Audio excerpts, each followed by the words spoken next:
Kendall's fingers counted bills slowly, while three men surrounded the register. The tallest one had something dark pointed at her stomach under his jacket, and she knew better than to scream or panic. The diner was Here empty, is your change. except for old Mr. Peters, Have a nice sleeping in day. the corner booth like Thanks. always. You too. Appreciate it. Faster, the man hissed, eyes darting toward the windows. I'm going as fast as I can without triggering the alarm, Kendall said quietly, her voice steady even though her heart was racing. She'd been robbed twice before at her other job and learned that staying calm kept everyone alive. The second robber grabbed at the tip jar, and Kendall didn't stop him. Money wasn't worth dying over. She kept her movements smooth and predictable, so nobody would get nervous and do something stupid. Outside, and a black car pulled up to the curb, and a man in dark clothes stepped out. He glanced at the diner through the glass door, and his whole body went still. Kendall saw him notice the situation immediately. The way the three men were positioned, the bulge under the tall one's jacket, her careful movements. The man outside moved fast. He yanked the door open, and the chime made all three robbers spin around.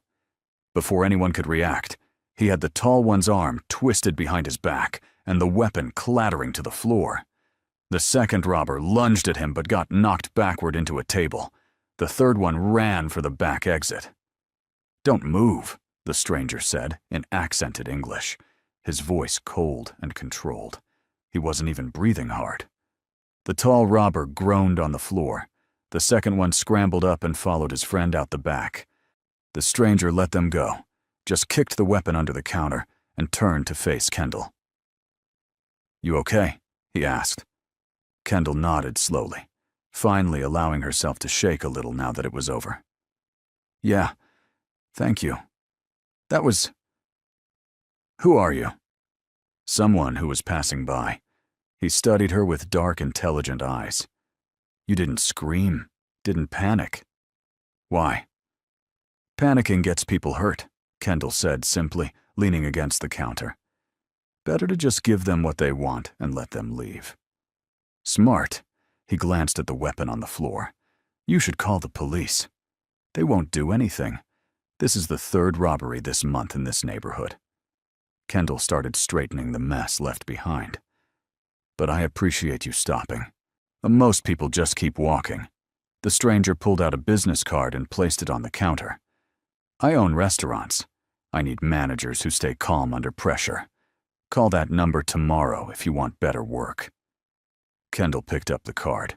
Simple black design with a name, Dongjian Lee, and a phone number. "Just like that?" "Just like that." He headed for the door, then paused. "What's your name?" "Kendall. Kendall Osei." "Kendall Osei," he repeated like he was memorizing it. "Tomorrow. Don't make me wait." "Real quick. What's your vibe right now? Anxious? Angry? Intrigued? Drop an emoji that matches your energy.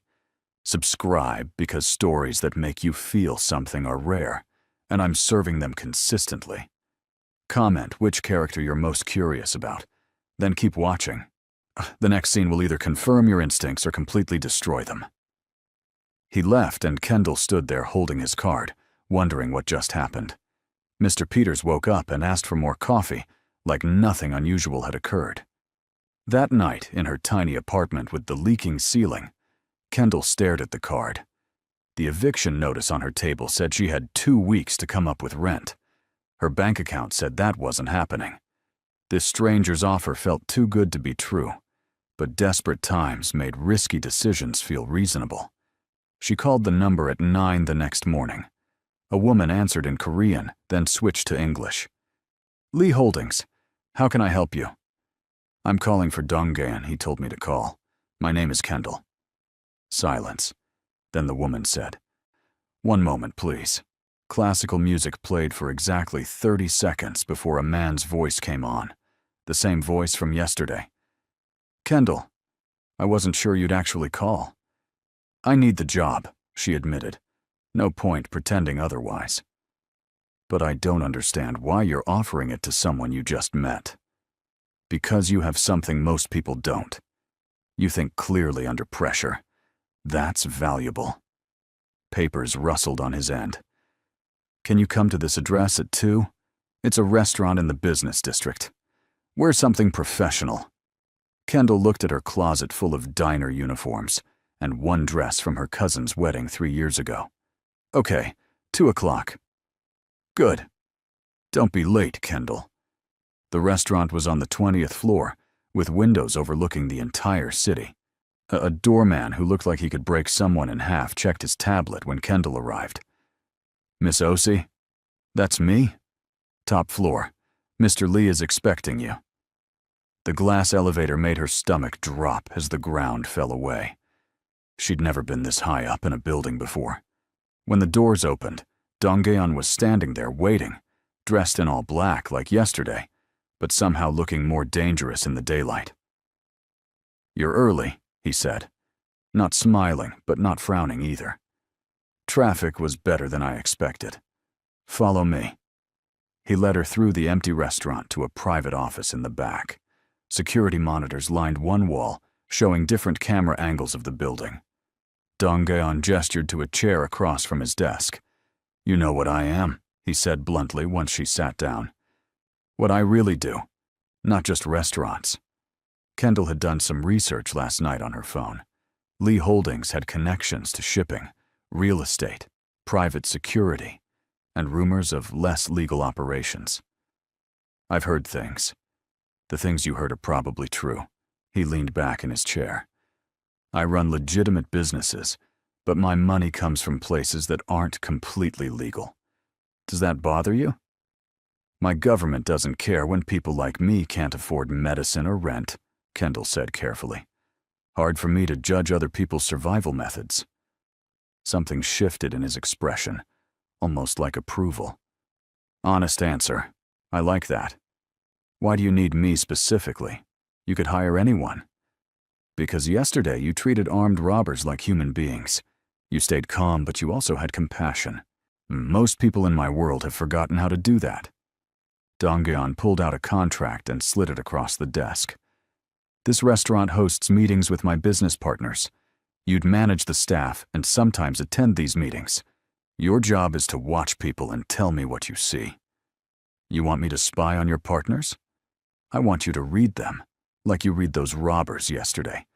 Tell me who's lying, who's planning something, who's trustworthy. He tapped the contract. Salary is triple what you make now. Health benefits. Signing bonus covers 6 months of rent.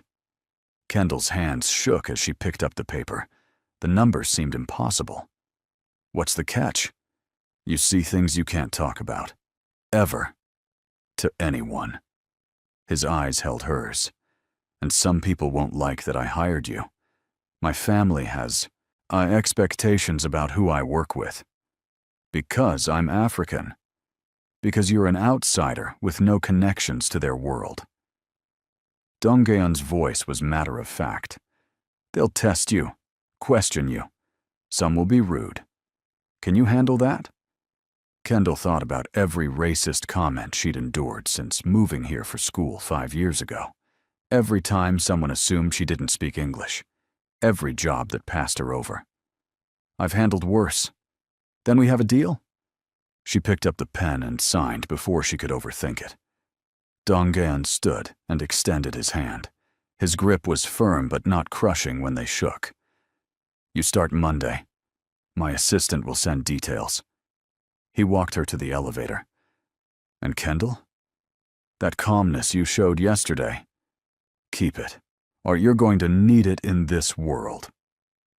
Monday morning arrived with a text message containing instructions. Kendall wore her wedding dress again. She really needed to buy new clothes with that signing bonus, and arrived at the restaurant at 8. Staff were already prepping for lunch service, and a woman in her 40s approached immediately.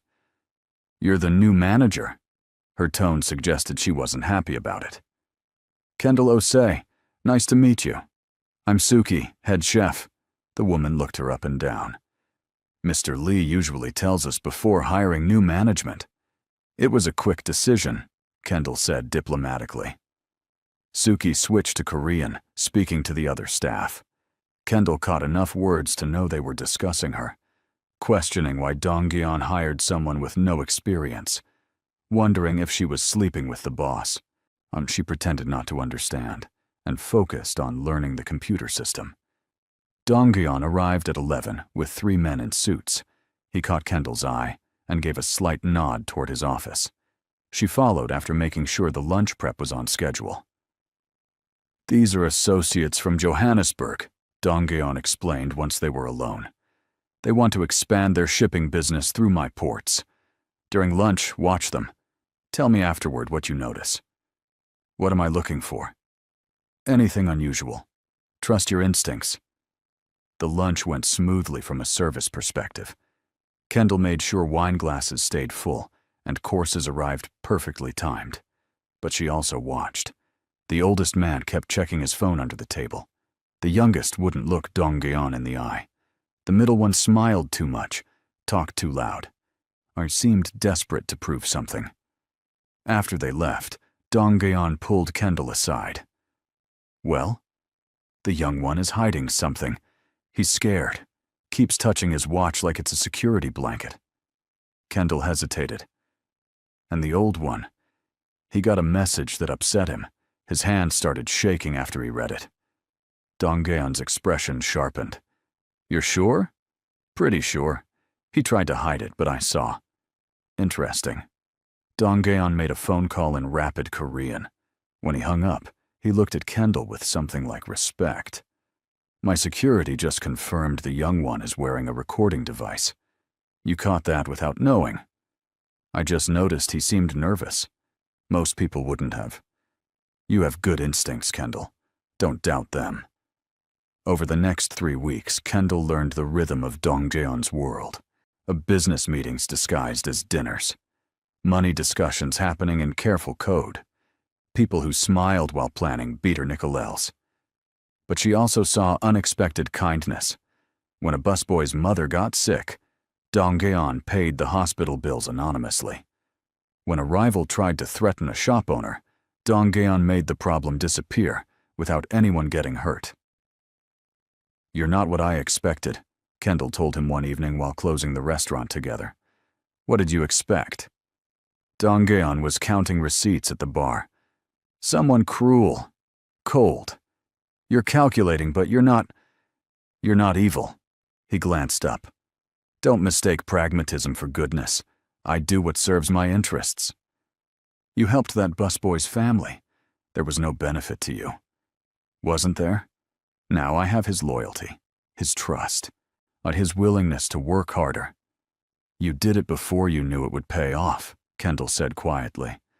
"I watched your face when he told you about his mother. You cared." Dong-gyeon set down the receipts. "You see too much." "That's why you hired me." They stood there in the dim restaurant, city lights filtering through the windows. Something had shifted between them over these weeks. The way he looked at her lasted a second too long. The way her pulse jumped when he stood close. "I should go," Kendall said, breaking the moment. "It's late." "Wait." Dong-gyeon pulled an envelope from his jacket. "Your bonus. You've done good work." Kendall opened it and nearly dropped the cash inside. "This is too much." "It's what you've earned." His phone rang before she could argue, while he answered in Korean, and his whole expression changed, hardened into something dangerous. When he hung up, he looked at Kendall seriously. "My cousin is coming from Incheon tomorrow. There might be tension. Stay away from the restaurant after 6. "Why? What's wrong?" "Family politics. Nothing you need to worry about." But his jaw was tight, and Kendall could see the stress in his shoulders. "Dong-gyeon, Kendall, please. Some things are too dangerous even for you to be around." She wanted to argue, but nodded instead. That night she couldn't sleep, worry gnawing at her for reasons she didn't fully understand. The next day dragged. Kendall tried to stay away like Dong-gyeon asked, but by 7 o'clock she couldn't take it anymore. She caught a cab to the restaurant and found it dark except for lights in Dong-gyeon's office. So 2 unfamiliar men stood guard outside, not Dongjeon's usual security. Kendall used the delivery entrance, the one staff used for supply drops. The door was unlocked. Inside, she heard angry voices in Korean. She crept closer, staying in shadows. Through a gap in the office curtain, she saw Dongjeon facing a man who looked similar enough to be family. Same sharp features, but meaner eyes. "You've gone soft," the cousin said in Korean. Kendall's understanding was limited, but she caught the gist. Father would be ashamed. You help people. Show mercy. That's not how we maintain power. Loyalty matters more than fear, Dongjeon replied evenly in Korean. Sentiment makes you weak, like hiring that African girl. The cousin pulled out his phone, showing pictures of Kendall at her apartment, at the restaurant, walking to work. You think I don't know about her? Kendall's blood went cold. Leave her out of this, Dongjeon said. And even not understanding every word, Kendall heard the danger in his voice. Why? She's just an employee. The cousin smiled cruelly. Unless she's more, which would be even more foolish. Father sent me to remind you, we don't marry beneath us, especially not foreign workers with nothing. My personal life is none of... Everything you do affects this family. The cousin stepped closer. Get rid of her tonight, or I'll handle it myself. Kendall's elbow hit a metal tray propped against the wall. The crash echoed like an explosion. Both men's heads snapped toward her. Dongjeon's eyes went wide. Kendall, so this is her. The cousin crossed the room fast, studying Kendall like she was something he might squash. Perfect timing. Kendall forced herself to stand still, even though every instinct screamed at her to run. The cousin circled her slowly, speaking in English now. You're prettier than the photos. I see why Dongjeon is distracted. I'm just his employee, Kendall managed, keeping her voice level. Liar. The cousin stopped in front of her. Dongjeon doesn't look at employees the way he looks at you. He doesn't defend them. He certainly doesn't threaten family over them. Daishik, that's enough, Dongjeon warned, moving toward them. Or what? You'll choose her over family, over father's legacy? Daishik laughed without humor. She's using you. Poor girl finds rich man. Suddenly she matters. Stop, Dongjeon's voice could have cut steel. But the damage was done. Kendall felt tears burn behind her eyes, but refused to let them fall. Is that what everyone thinks? That I'm some opportunist? Kendall, no. Dongjeon reached for her arm. She stepped back. I should leave. Running away proves my point, Daishik taunted. I'm leaving because I don't belong in this world. Kendall looked at Dongjeon, really looked at him. He's right. Your family, your expectations. I can't fit into that. I was stupid to think. She stopped herself. Thank you for the job. I'll resign tomorrow. She turned toward the door. Dongjeon caught her wrist gently. Don't, he said, and his voice cracked slightly. Please don't. Let her go, Daishik ordered. This is for the best. Dongjeon ignored him completely, eyes locked on Kendall's face.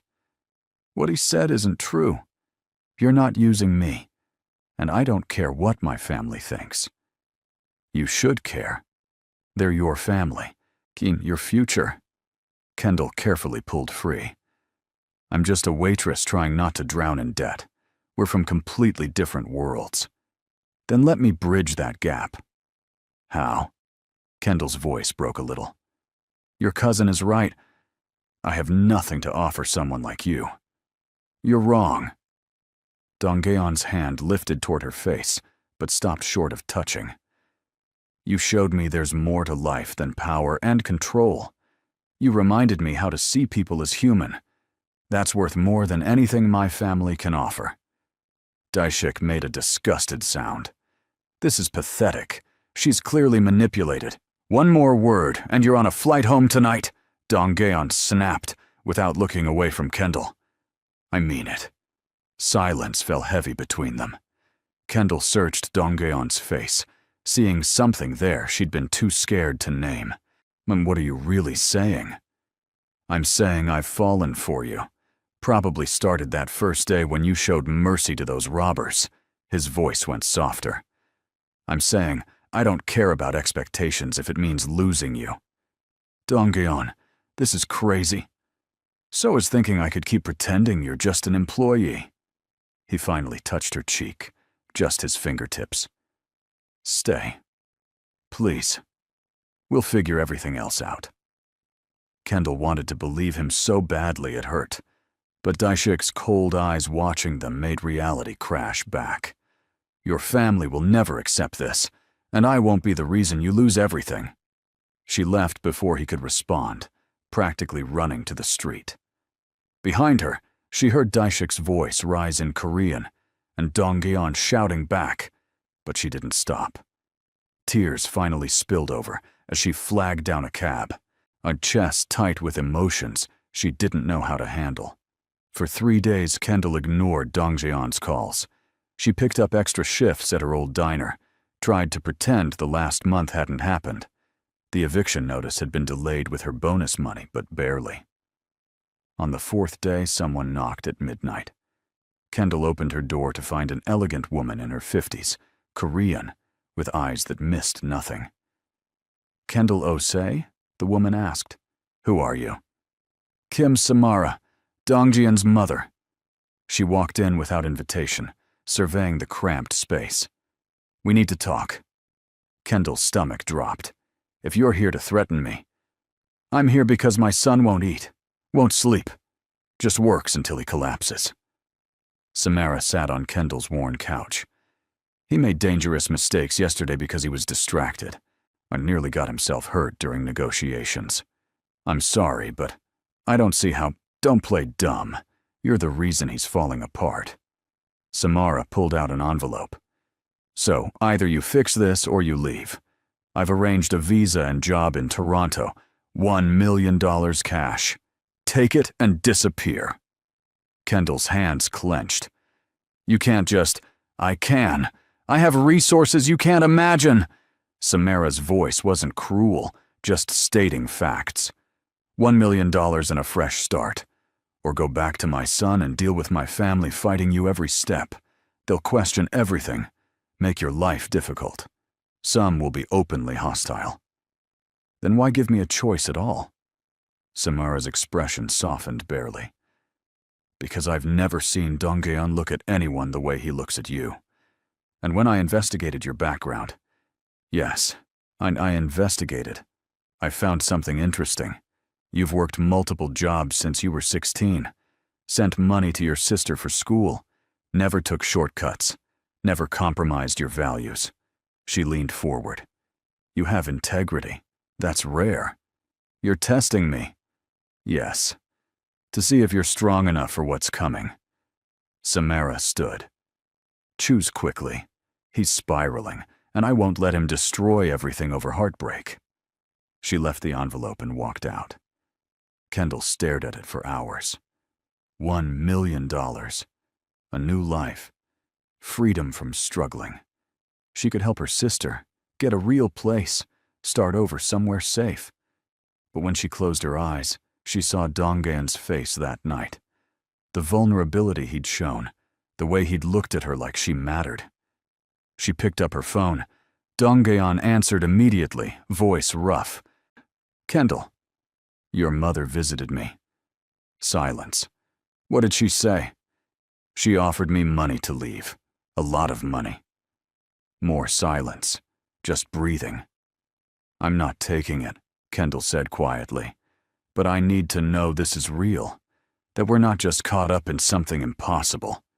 Where are you? My apartment. Stay there. I'm coming now. He arrived in 12 minutes. His clothes were rumpled, hair messy, dark circles under his eyes confirming everything his mother said. You look terrible, Kendall said when she opened the door. You left me.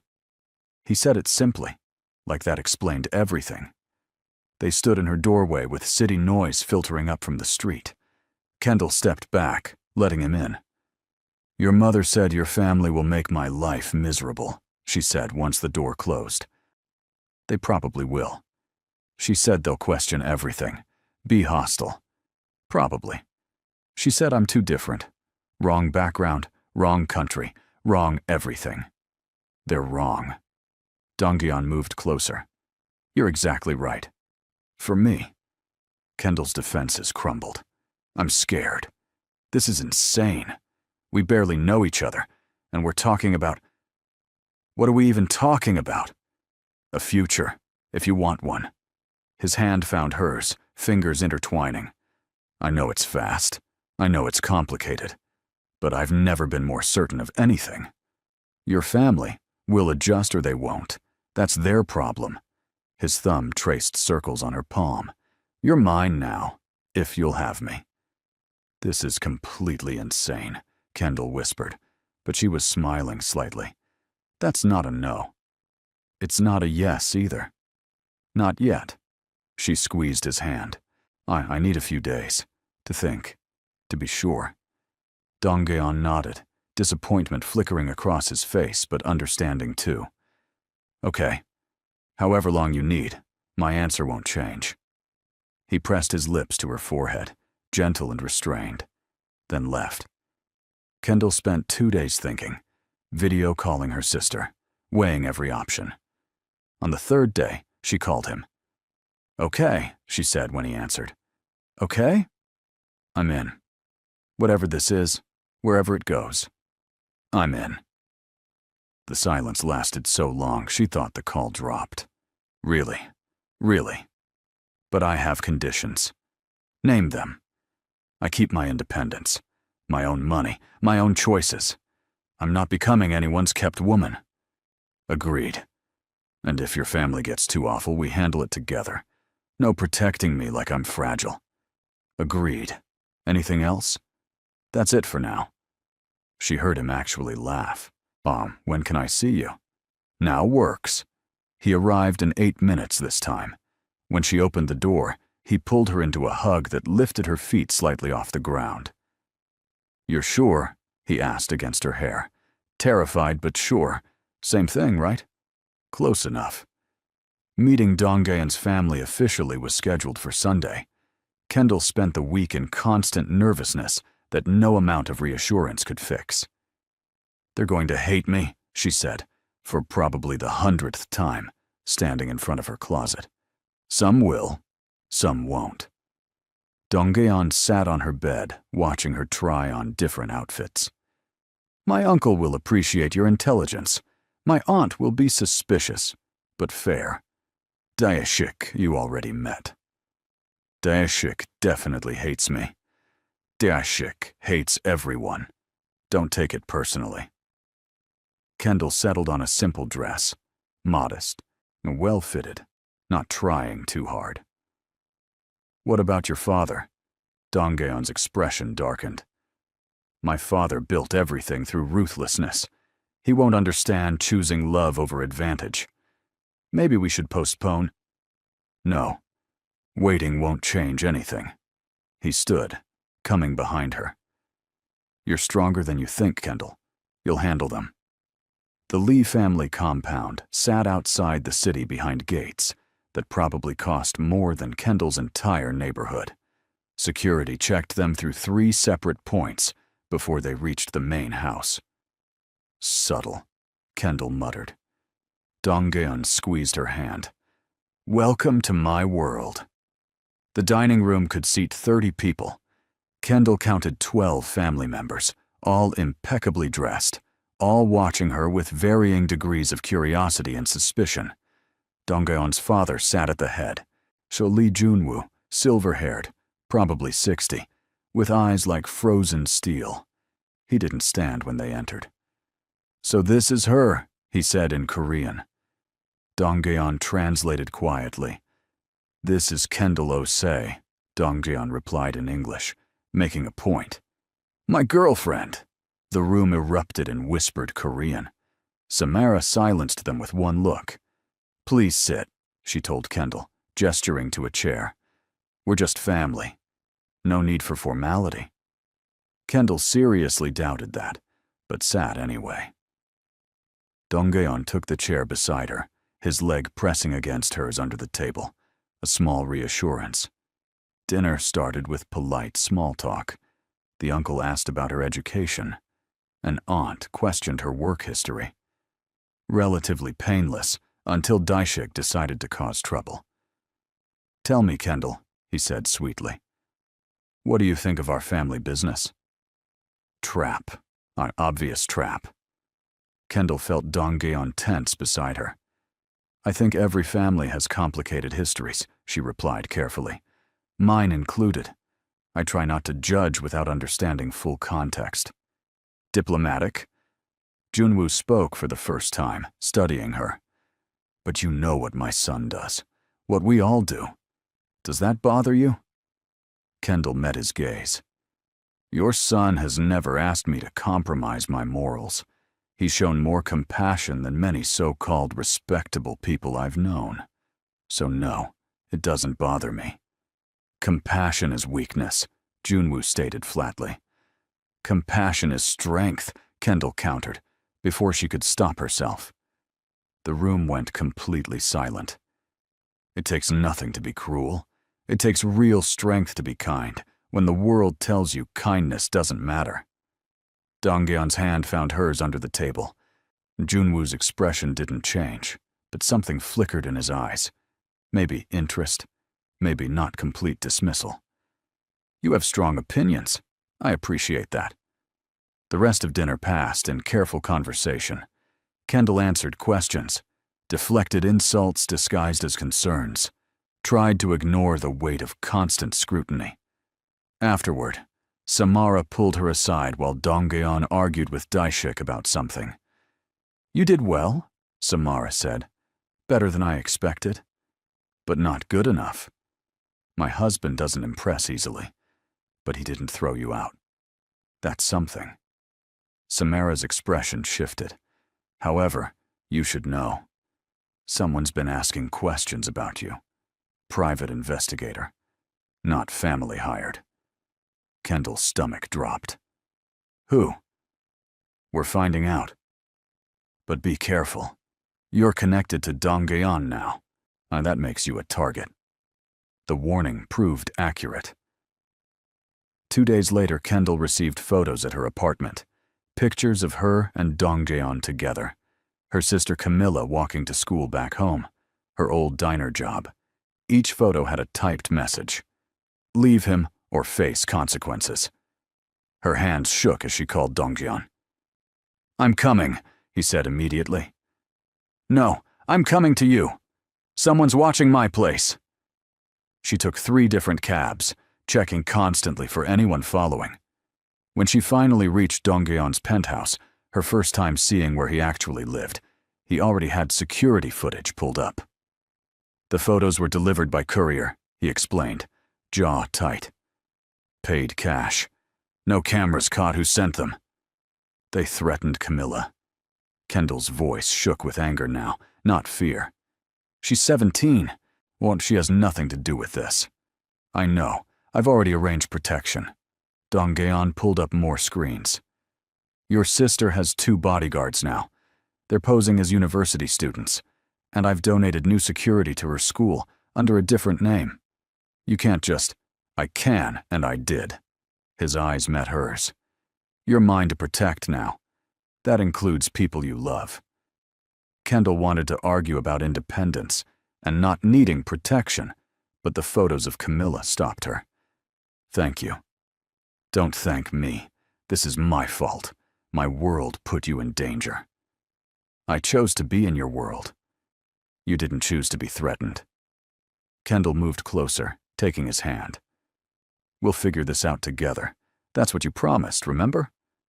Donggeon pulled her into his arms, just holding her. No words needed.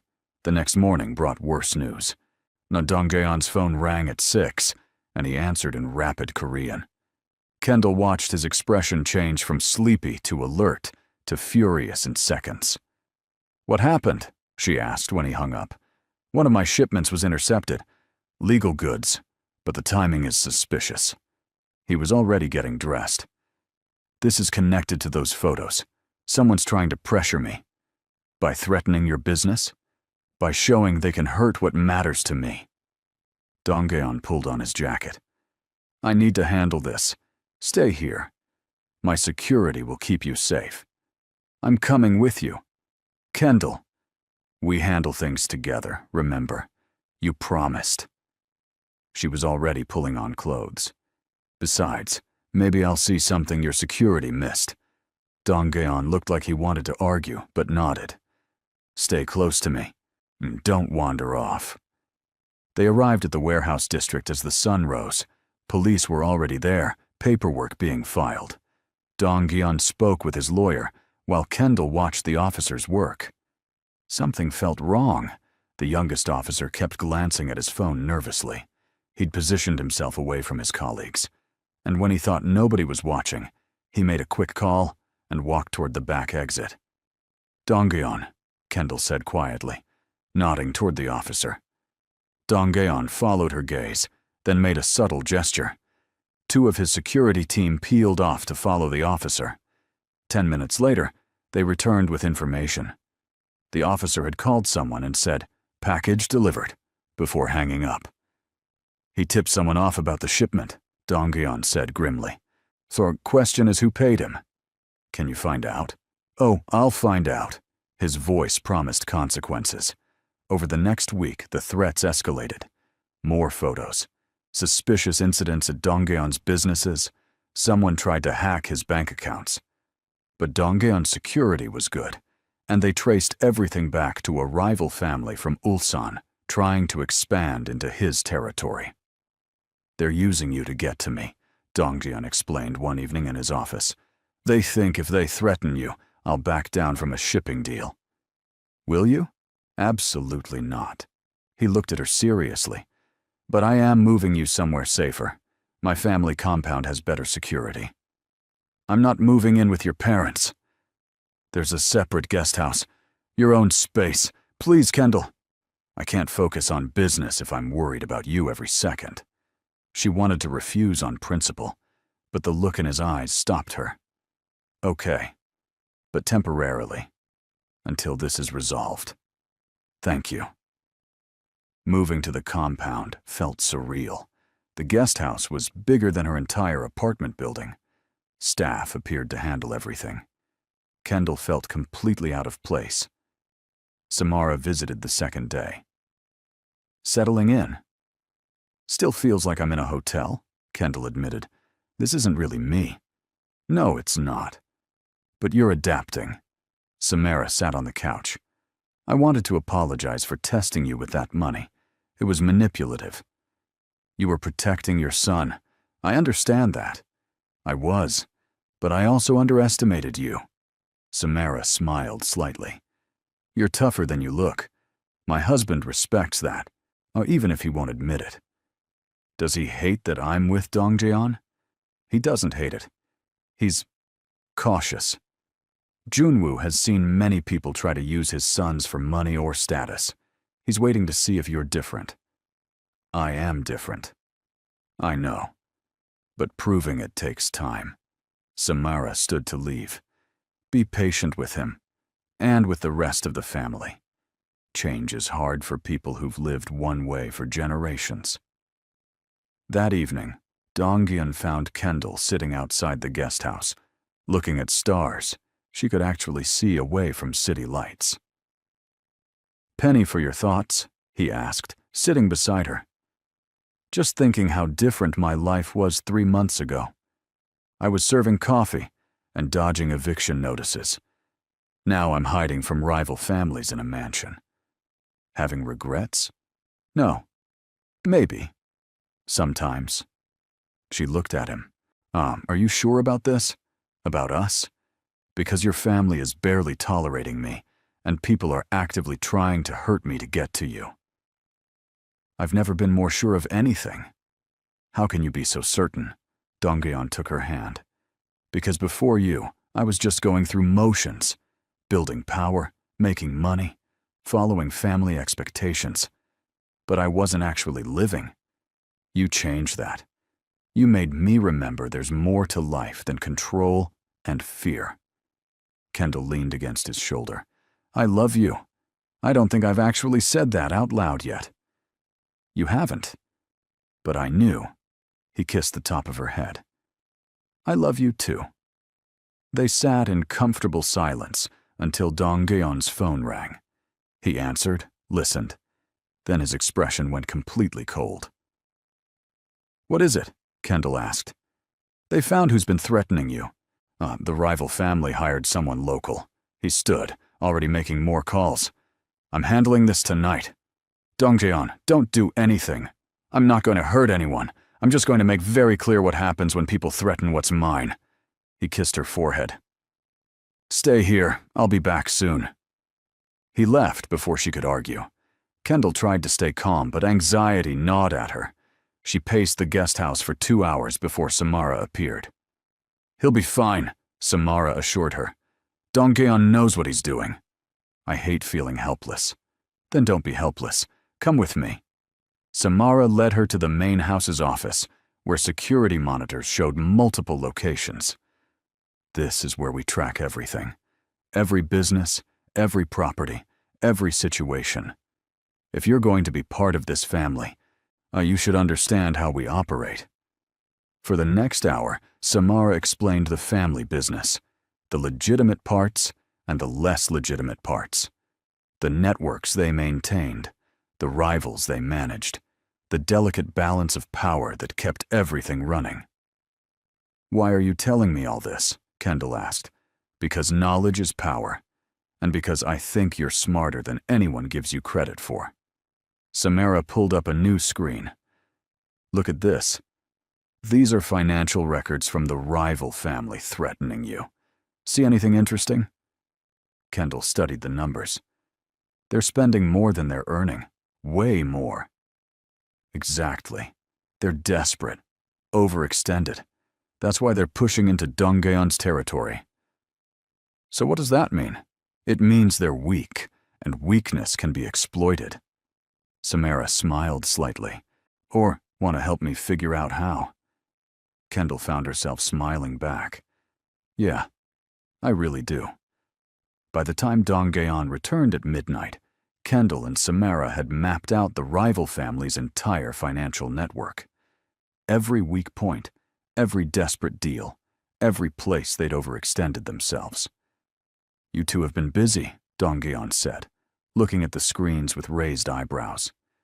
Your girlfriend has a good head for numbers, Samara replied. She spotted patterns my accountants missed. I just looked at where money was moving, Kendall said, but she felt proud. They're buying loyalty but can't afford to keep it. Another 3 months, and they'll collapse on their own. 3 months is too long. They could hurt someone in that time. Dong-geon studied the information. But if we accelerate their problems, make their creditors nervous, they'd have to retreat within weeks. How do we do that? Legal pressure, business competition, nothing violent. He looked at Kendall. I promised you I don't hurt innocent people. I keep my promises. Over the next month, Dong-geon systematically dismantled the rival family's operations without throwing a single punch. He bought out their creditors, undercut their prices, offered better deals to their business partners. Within 3 weeks, they were begging for a meeting to negotiate terms. Kendall watched it all happen from the compound's office, learning how power really worked. Not through fear and violence like movies showed, but through strategy and patience, and knowing when to press advantages. You're good at this, Dong-geon told her one evening, after reviewing her notes on a potential new business partner. Better than some people I've worked with for years. I just pay attention. That's more than most people do. He pulled her close. I'm thinking of making you an official consultant. Actual job title, proper salary. I already work for you. Not like this. This would be real partnership. Strategy, planning, negotiations. What do you think? Kendall considered it. I think I'd like that, but only if your family agrees. I don't want them thinking I'm taking advantage. My father already suggested it, actually. What? Kendall pulled back in surprise. Junwoo suggested hiring me. He said, and I quote, "That girl sees things clearly.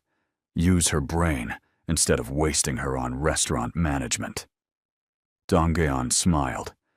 High praise from him. I don't know what to say. Say yes. Be my partner, in business and in life. That sounds suspiciously like a proposal. It's not. Not yet, anyway. He kissed her gently. When I propose, you'll know. It'll be much more dramatic. I'm holding you to that. I'm counting on it. 3 months into their relationship, Kendall had settled into her new role. She divided time between the restaurant and the compound office, analyzing deals and reading people during negotiations. The family had warmed to her, some genuinely, some just accepting the inevitable. Everything felt stable until Dong-geon came home one evening looking shaken. "My father collapsed today," he said without preamble. "Heart attack. He's in the hospital." Kendall's heart dropped. "Is he okay?" "Stable for now, but doctors say he needs surgery. Far risky surgery." Dong-geon sat heavily on the couch. "If something happens to him..." "Don't think like that." "I have to. If he dies, I become head of the family. Everything falls to me, all the responsibility, all the decisions." He looked at her.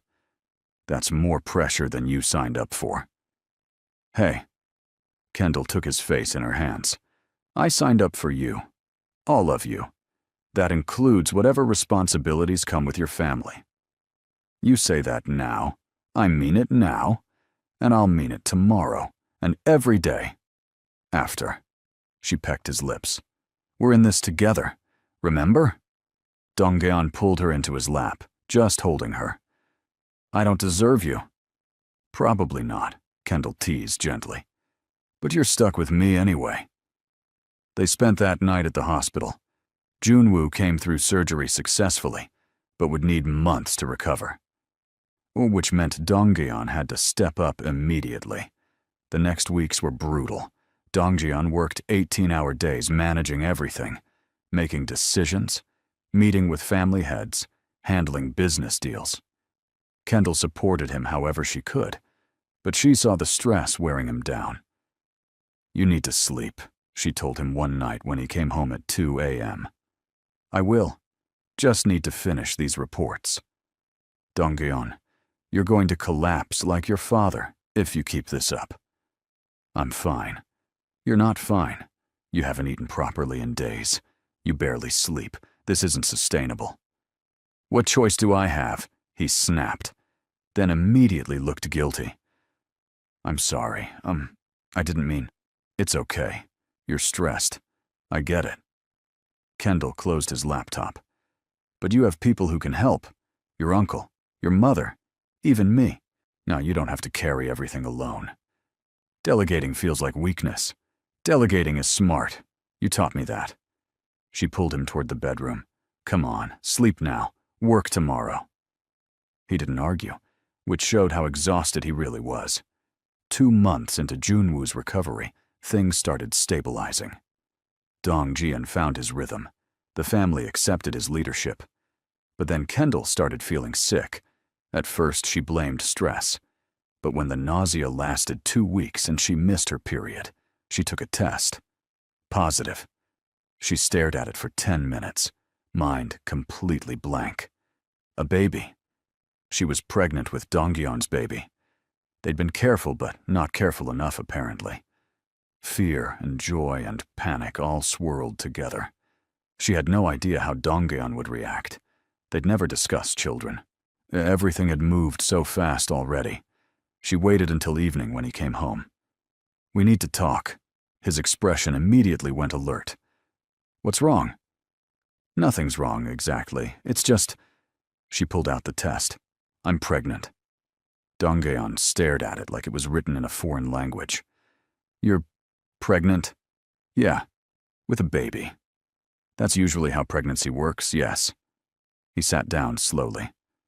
Okay, this is... wow. I know it's fast, and we haven't talked about this, and... Kendall, He looked up at her with tears actually in his eyes. This is amazing. Terrifying, but amazing. You're not upset? Upset?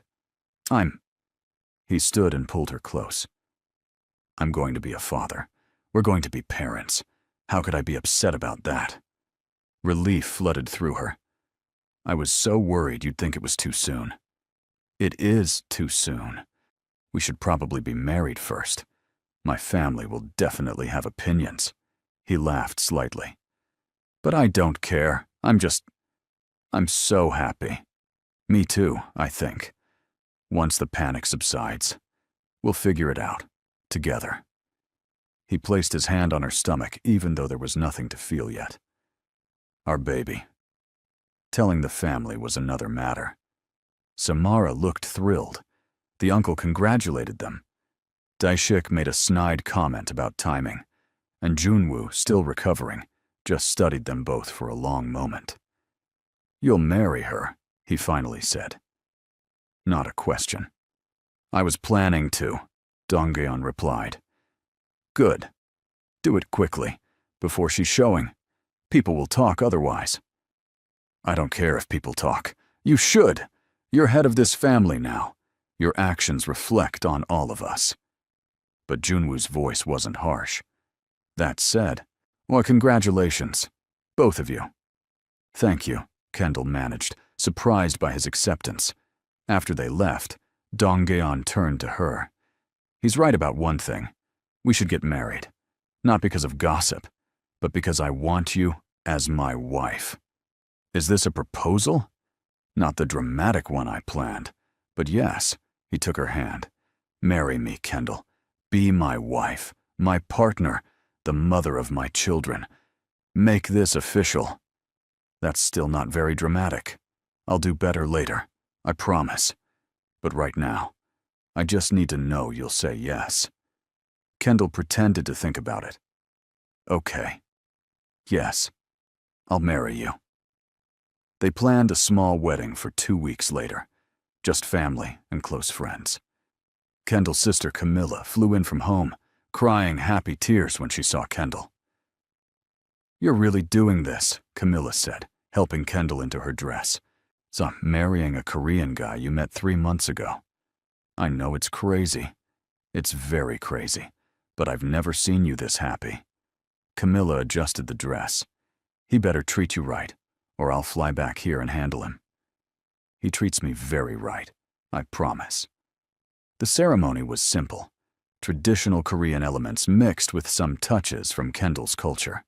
When they exchanged vows, Dongyeon's voice cracked with emotion. I promise to protect you, respect you, and love you every day, he said. To be your partner in everything. To build a family with you that's based on trust and compassion. Kendall's vows were simpler. I promise to stay by your side through whatever comes. To be honest, to be strong, and to remind you that compassion isn't weakness when you forget. They sealed it with a kiss that made Camilla whistle from the crowd. The reception was still going when Dongyeon pulled Kendall aside to a quiet balcony. Happy? He asked. Incredibly. You? More than I knew I could be. He touched her stomach again, still gentle. Everything I ever wanted is right here. Everything? Everything that matters. He kissed her forehead. Thank you for taking a chance on me that day, for staying calm during a robbery, and somehow seeing me as more than what I do. Thank you for noticing me, for giving me a chance when you had no reason to. They stood there, watching the sun set over the city, beginning their new life together. Pregnancy agreed with Kendall for the first month. Then morning sickness hit like a train, and she spent 3 weeks barely able to keep anything down. I'm dying, she groaned from the bathroom floor. This baby is killing me. You're not dying, Dongjeon said, rubbing her back, though I understand why it feels that way. How do women do this multiple times? I have no idea. I'm already impressed you're doing it once. Eventually, the sickness passed, and Kendall moved into the 2nd trimester. Energy returned, and she threw herself back into work, analyzing deals, and sitting in on negotiations, while her stomach gradually grew. "Should you be working this much?" Samara asked one day. "Doctor says it's fine as long as I'm not stressed. And honestly, work keeps me from overthinking everything." "What are you overthinking?" Kendall hesitated. "Whether I'll be a good mother, whether I'm ready for this, whether our baby will be accepted by people who already barely accept me. Those are all valid concerns." Samara sat beside her. "But here's what I know. You're strong, intelligent, and you genuinely care about people. That makes you better equipped than most. As for acceptance," she smiled slightly, "this baby will be a Lee. That comes with automatic respect, whether people like it or not. That feels wrong. Respect should be earned. In our world, it often isn't. That's reality." Samara squeezed her hand. "But you're already earning respect on your own. People see how you work with Dongjeon, how you handle yourself. You're proving you belong here." The validation helped. Kendall focused on preparing, reading books, taking classes, setting up the nursery in their new house on the compound. Dongjeon was involved in everything, maybe over-involved. "You don't need to baby-proof the house at 4 months, Kendall laughed, watching him install cabinet locks. "The baby won't even crawl for almost a year. I want to be ready. You're nesting. It's adorable. I'm not nesting. I'm being prepared. You're definitely nesting." Junwoo's recovery progressed well enough that he started attending meetings again. Kendall noticed he watched her differently now, less suspicious, more considering. "You've done good work these past months," he told her one evening. "That deal with the shipping company. You saw the problem before anyone else." "Just paid attention to their accounting," Kendall said modestly. "My son chose well, both in business and in life." Junwoo's approval felt hard-won and meaningful. "This baby will be lucky to have you as a mother." "Thank you. That means a lot." At 6 months, Kendall felt the baby move for the first time. She was in a meeting when it happened. A flutter like butterflies, then stronger kicks. "Are you okay?" one of the business partners asked, noticing her distracted expression. "Fine. Sorry. Baby's just active today." She focused back on the discussion, but kept one hand on her stomach. That night, she guided Dongyeon's hand to where the baby was kicking. "There. Feel that." His eyes went wide. "That's our baby. That's our baby." He knelt down and spoke to her stomach. "Hey in there, this is your dad. I know it's crowded, but hang on a bit longer, okay? We're excited to meet you." Kendall laughed, carting her fingers through his hair. "You're such a softie." "Only for you too." Everything was going perfectly until the 8th month. Kendall woke up at 3 a.m. with sharp pain and immediately knew something was wrong. "Donggeon," she gasped, and was shaking him awake. "Something's not right."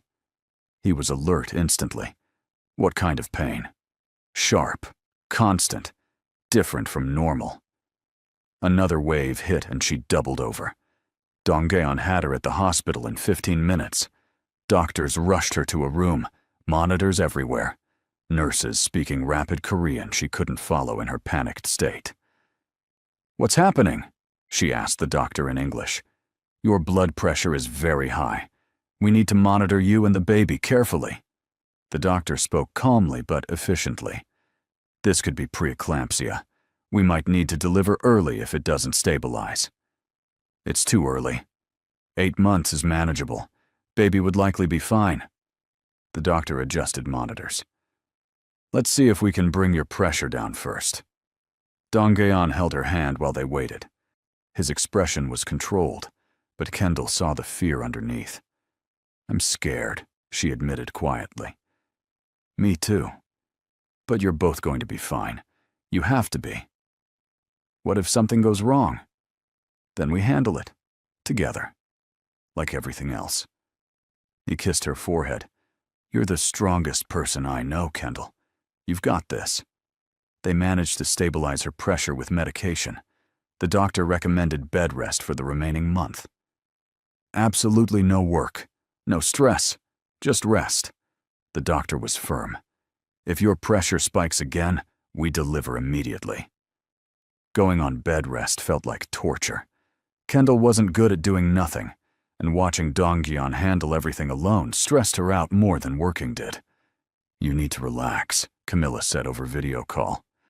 Doctor's orders. I'm going crazy just lying here. Then find something to do that doesn't involve work. Read, watch shows, plan the nursery. I've already planned every detail of the nursery twice. Then plan it a third time. Dongyeon tried to work from home as much as possible. They'd set up an office in the bedroom so he could be nearby. You don't have to babysit me, Kendall said. I'm not babysitting. I'm being with my wife, who's carrying our child, and on medical rest. He looked up from his laptop. Besides, I work better when you're nearby. Liar. Okay, maybe a little. But mostly the first thing. At 36 weeks, Kendall woke up feeling wrong. Not pain exactly, just off. Her body felt heavy and strange. Dongyeon, she said carefully. I think it's time. Time?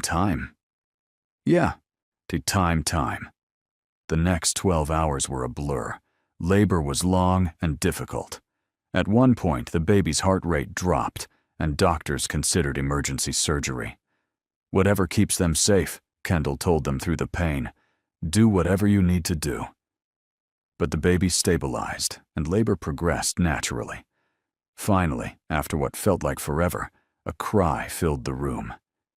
It's a girl, the doctor announced, placing a tiny, squirming baby on Kendall's chest.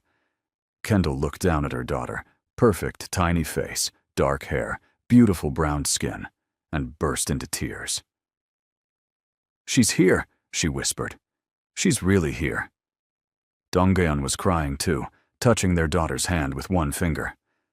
She's perfect. You did it, Kendall. She's perfect. They named her Nicole, meaning miracle in Swahili. She was small but healthy, all her tests coming back normal. The family visited over the next days. Samara cried when she held Nicole. Junwoo looked softer than Kendall had ever seen him. Even Daishik managed to say something almost nice. She's cute. For a baby, he admitted. High praise from you, Dongyeon said dryly. Taking Nicole home was terrifying and wonderful at once. She was so small, so fragile. Kendall second-guessed every decision. Am I holding her right? Is she eating enough? Why is she crying? You're doing great, Dongyeon assured her, though he looked equally nervous. We're both figuring this out. What if we mess up? Then we fix it and do better next time. That's parenting, right? Camilla stayed for 2 weeks to help. You're both disasters, she said fondly, watching them panic over a diaper change. Oh, but you'll figure it out. How are you so calm? You've never had a baby either. Because I'm not the one responsible for keeping this tiny human alive.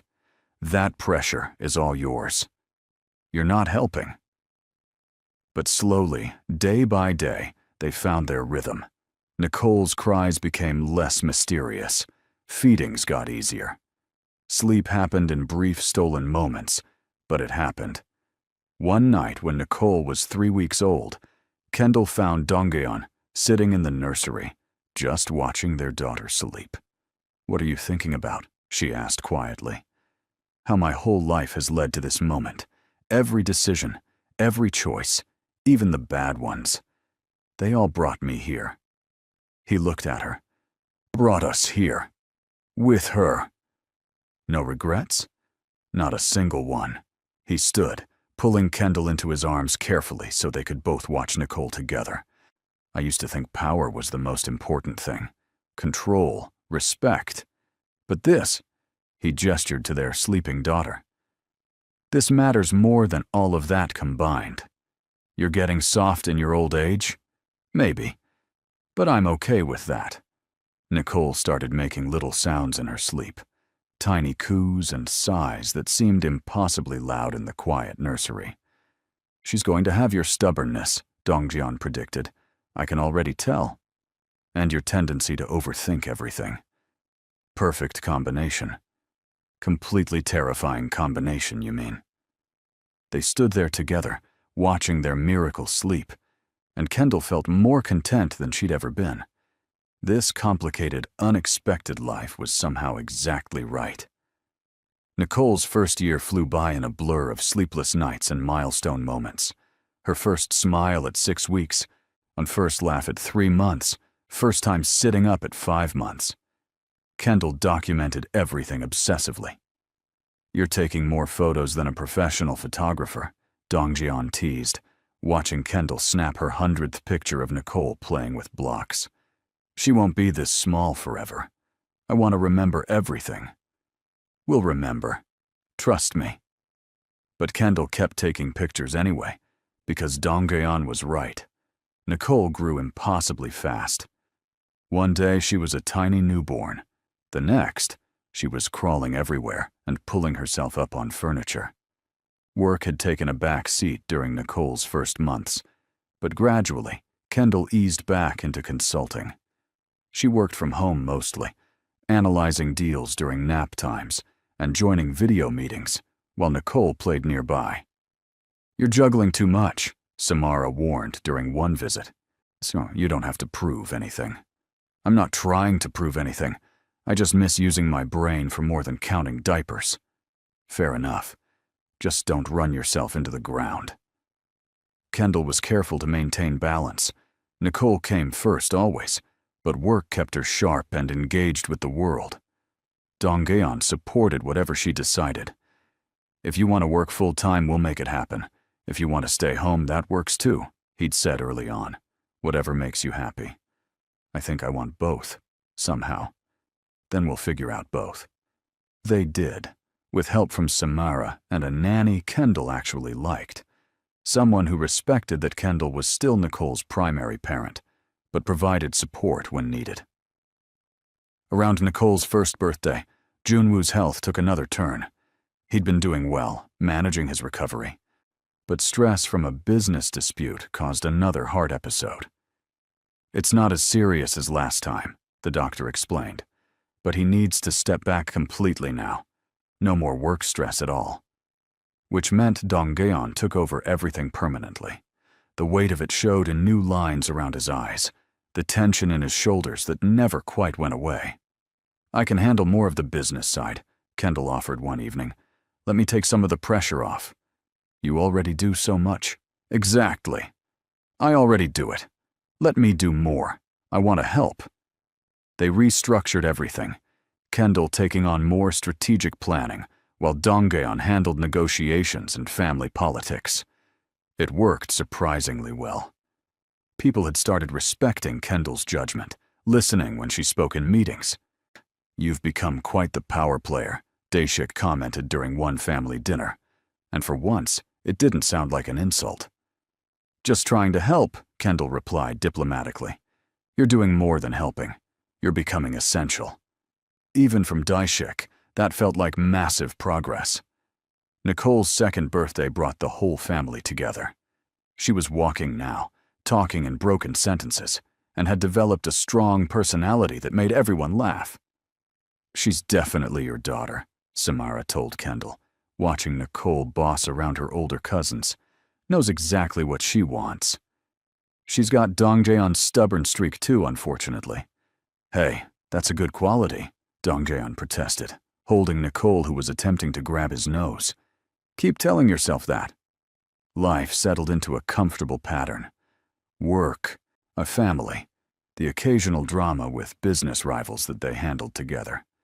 Kendall had built relationships with most of the family, some closer than others, but all respectful now. One evening when Nicole was asleep and they had rare quiet time together, Dongjian brought up something he'd been thinking about. "I want to expand our legitimate businesses, phase out some of the gray area operations over the next few years." Kendall looked at him carefully. "Because of Nicole?" "Partly. I don't want her growing up questioning what her father does. He took Kendall's hand. But also because of you. You showed me there's another way to have power. Through respect earned honestly, not through fear. That's a big change. I know. It'll take time and careful planning. Some family members won't like it. He met her eyes. But I think it's right. For all of us. Then let's figure out how to make it happen. They spent the next year strategically shifting the family business, selling off questionable operations, investing heavily in legal ventures, building legitimate respect in the business community. It wasn't easy, and not everyone supported it, but Junwoo surprisingly did. Times change, he told Dongjeon during one discussion. What worked for my generation might not work for yours, and your daughter deserves a legacy she can be proud of. The transformation wasn't complete. Some things were too embedded to change overnight, but progress happened steadily. When Nicole turned 3, she started asking questions about everything. Why does Papa have so many meetings? Where does Mama go when she works? Why do people call Papa boss? Your Papa is a businessman, Kendall explained simply. He helps run companies that lots of people work for. What kind of companies? Different kinds. Restaurants, shipping companies, office buildings. Can I see? Dongjeon overheard and smiled. Sure. I'll take you to the restaurant tomorrow. You can help me inspect the kitchen. Watching Dongjeon with Nicole never stopped making Kendall's heart melt. He was patient and gentle with their daughter in ways he'd never be with anyone else. One afternoon, Kendall was working from home when Samara stopped by unannounced. We need to talk, Samara said, her expression serious. Kendall's stomach dropped. What's wrong? Nothing's wrong exactly, it's just… Samara sat down. Junwoo wants to officially retire. Make Dongjeon's position as head of family permanent and public. That comes with certain ceremonies and expectations. Okay, what does that mean for me? It means you'll be formally recognized as the wife of the family head. That carries responsibilities, representing the family at events, participating in certain traditions, being visible in the community. I already do most of that. Not officially. This would be different. More scrutiny, more expectations, more pressure. Samara looked at her carefully. Some people still see you as an outsider. This will make that harder for them to claim, but it also puts a bigger target on your back. Can I think about it? Of course. Discuss with Dongjeon. But Kendall… Samara smiled slightly. You've already proven yourself 100 times over. Don't let fear stop you from claiming what you've earned. That evening, Kendall talked to Dongjeon about it. What do you want to do? He asked. I don't know. Part of me wants to say yes because I've worked hard to be accepted. But part of me worries about what it means for Nicole. The pressure, the expectations. Nicole will face some of that regardless. She's a Lee. Dongjeon took Kendall's hand. But whatever you decide, I support you completely. If you want to step back and focus more on being a mother, that's fine.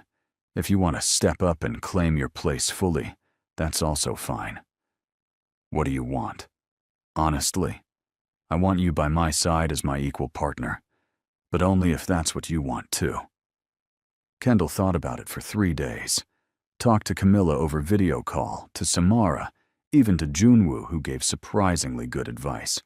Finally, she told Dongjeon her decision. I'll do it.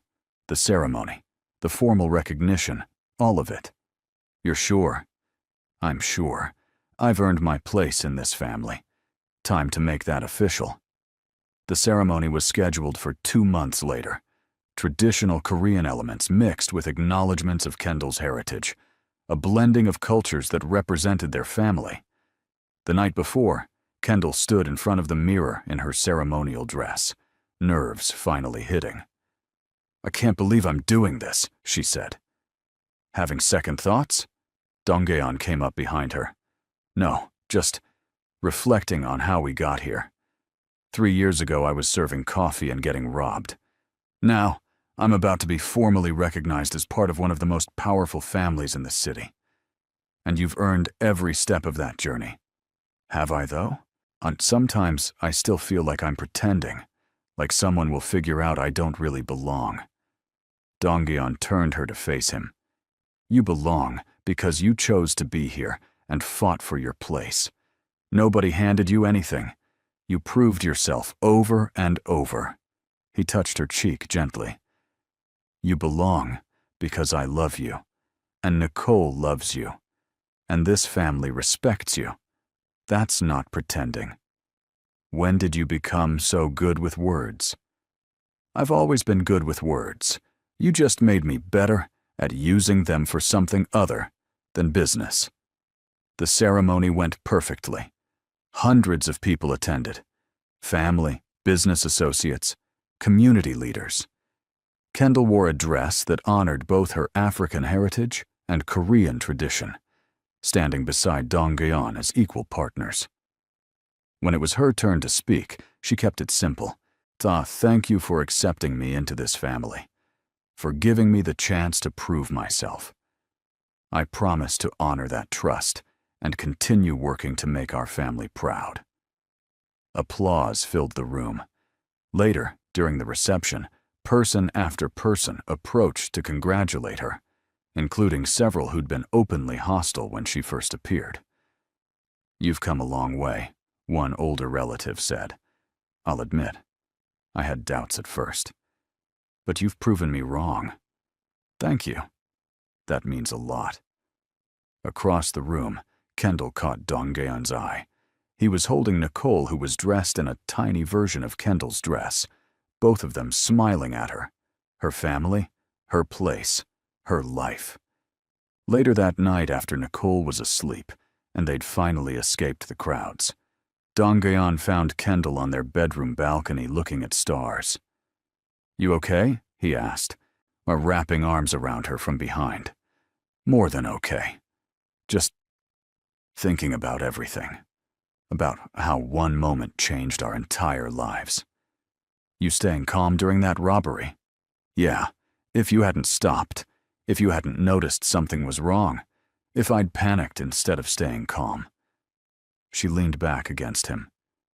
We never would have met. None of this would have happened. I think we would have found each other somehow. Universe wanted us together. That's surprisingly romantic from you. I have my moments. He kissed her temple. I love you, Kendall. Thank you for choosing this crazy life with me. Thank you for seeing me that day. Really seeing me. Not just as a waitress or an employee, but as a person worth knowing. Best decision I ever made. They stood there together, watching the city lights, comfortable in the quiet. On Nicole's baby monitor on the table showed their daughter sleeping peacefully. Think she'll understand all this when she's older? Kendall asked. The family business, the complicated history, everything we had to navigate. I think she'll be proud of her parents who built something good despite challenges, who chose love over expectations. Dongyeon squeezed her gently. And if she has questions, we'll answer them honestly. Promise? Promise. No secrets from our daughter. She deserves to know her family's real story. The messy parts and the beautiful parts. Kendall smiled. Deal. Inside, Nicole made a small sound in her sleep. They both turned to look at the monitor, then at each other. Should we check on her? Dongyeon asked. Probably. We're those parents who can't stop checking. I'm okay with that. They walked back inside together, peeking into Nicole's room where she slept, surrounded by stuffed animals. Her chest rose and fell peacefully, completely unaware that her parents were watching her like she was the most important thing in the world. Which she was. Kendall and Dongyeon stood there for a moment, just being present in the quiet miracle of their daughter's existence. Then they returned to their room, ready for whatever tomorrow would bring. Together, as partners, as equals, as a family built on choices and courage and love that started with a robbery and a moment of calm. That's how stories end sometimes, right? With quiet moments that promise more adventures ahead. Thanks for coming on this journey. Drop a comment if this story hit different for you. And maybe share it with someone who loves a good, unexpected romance.